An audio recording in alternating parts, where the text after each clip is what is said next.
ramificação do cristianismo, as ramificações do cristianismo. O cristianismo, que atualmente é a religião que possui mais adeptos, mais fiéis do mundo inteiro. São mais de 2 bilhões de fiéis.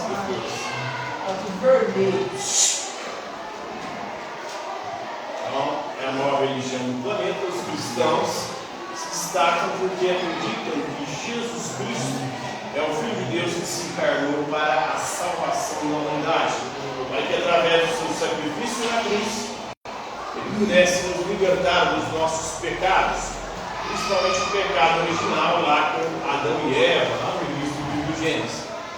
É uma religião que se espalhou pelo mundo desde o seu princípio, e à medida que foi se expandindo o cristianismo, foi também tendo que lidar com as ramificações, com as separações, com as divergências em relação à doutrina cristã.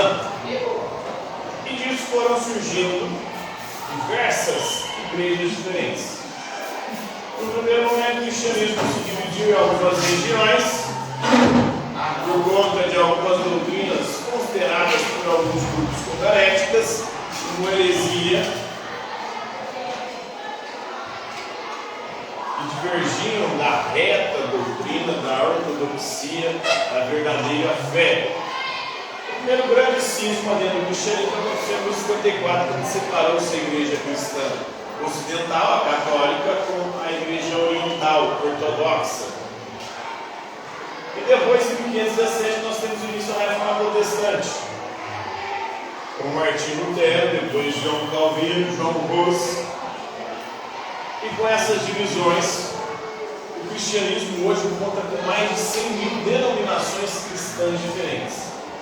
E hoje nós vamos conhecer algumas denominações cristãs dos séculos 18 e 19, ou seja, da transição da Idade Moderna para a Idade Contemporânea. Vamos começar falando dos irmãos moráveis. Essa ramificação do cristianismo surgiu em 1722, no século XVIII, surgiu na Saxônia, na Alemanha. Em 1722, o conde alemão Nikolaus von Zinzendorf, ele convidou um grupo de protestantes da Morávia, que é a atual República Tcheca, para poder formar uma comunidade na Saxônia. E ele teve origem aos irmãos moráveis. É uma das igrejas cristãs hoje espalhadas ao redor do planeta.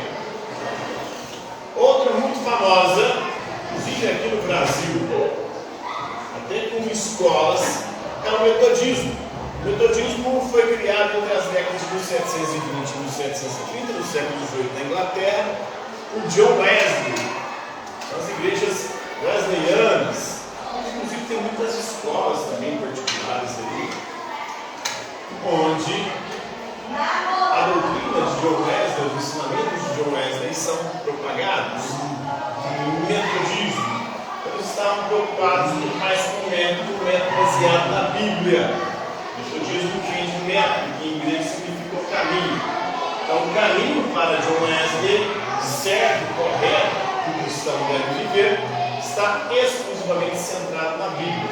Lembrando que a Igreja Católica tinha 3 pilares: tradição, magistério e escritura. Os evangélicos, a partir da reforma protestante de Martinho Lutero, vão focar mais na Bíblia. O próprio Martinho Lutero, o pai da reforma protestante, ele vai defender 2 princípios básicos do protestantismo: sola fide, ou seja, o que salva é a fé, não as boas obras, não que nos leva à salvação, acreditar em Jesus Cristo como Filho de Deus, como Senhor e Salvador da humanidade, e só a Escritura, ou seja, só a Escritura contém a revelação e o caminho da salvação.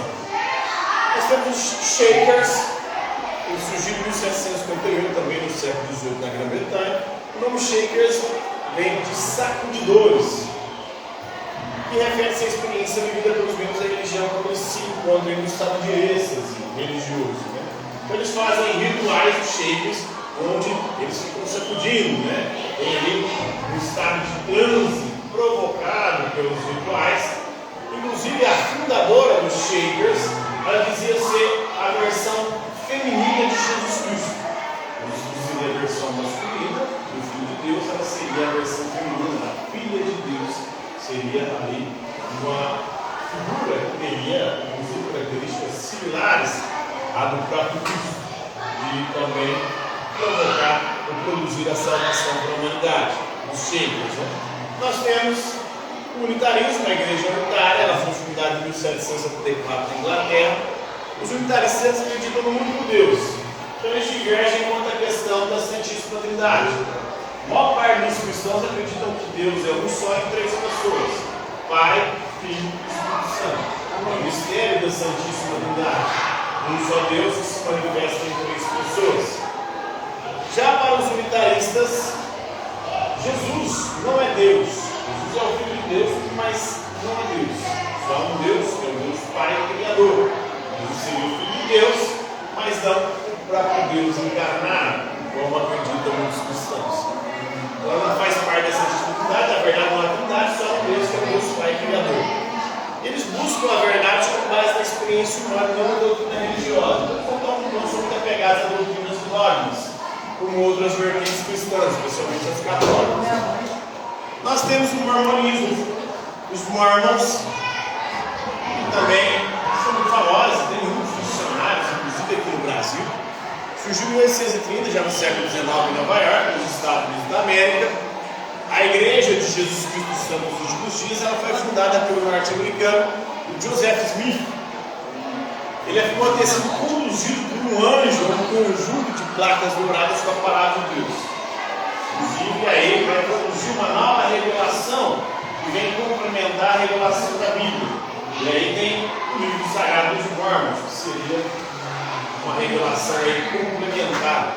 O próprio Joseph Smith, ele tinha previsto o Apocalipse, o fim do mundo, a volta de Jesus, 200 vezes e não deu certo. Mesmo assim, a igreja hoje ainda é muito forte. E tem missionários aí no mundo inteiro, inclusive aqui no Brasil. Nós temos os irmãos de Plymouth. Esse movimento, essa igreja foi fundada em 1831 na Inglaterra, surgiu como um grupo de cristãos que rejeitava a natureza sectária, a natureza sectária, seita, né? Das igrejas protestantes existentes, procurando uma religião menos formal, menos focada em ritual e mais focada em uma experiência íntima e particular, individual, dos fiéis com Deus. E nós temos o cristadelfianismo, foi fundado em 1848 em Richmond, na Virgínia, nos Estados Unidos da América, onde inclusive morava o Olavo de Carvalho, pai da família direitista brasileira, que influenciou muito aí a política nacional recentemente, especialmente com a eleição de Bolsonaro. Né? Então o nome cristadelfiano, os irmãos de Cristo, reflete o desejo do fundador da igreja. O inglês do John Thomas, de retomar aí o credo dos primeiros discípulos de Jesus. Então foi uma tentativa de retomar o cristianismo primitivo. E segundo eles, ele não aceita a definição cristianismo, porque para ele a história do cristianismo foi corrompida. À medida que o movimento cristão foi se expandindo, ele foi se corrompendo. Por isso ele quer retornar lá para as origens dos primeiros cristãos, lá dos Atos dos Apóstolos, da igreja primitiva, para que assim a igreja possa voltar à sua pureza original. Então essas são algumas vertentes, algumas ramificações do cristianismo modernas e contemporâneas. No século XVIII e século XIX, século XVIII, século das luzes, século do iluminismo, no século XIX já é início da contemporaneidade, da idade contemporânea, beleza? Dúvidas sobre essas vertentes cristãs aí? Por hoje.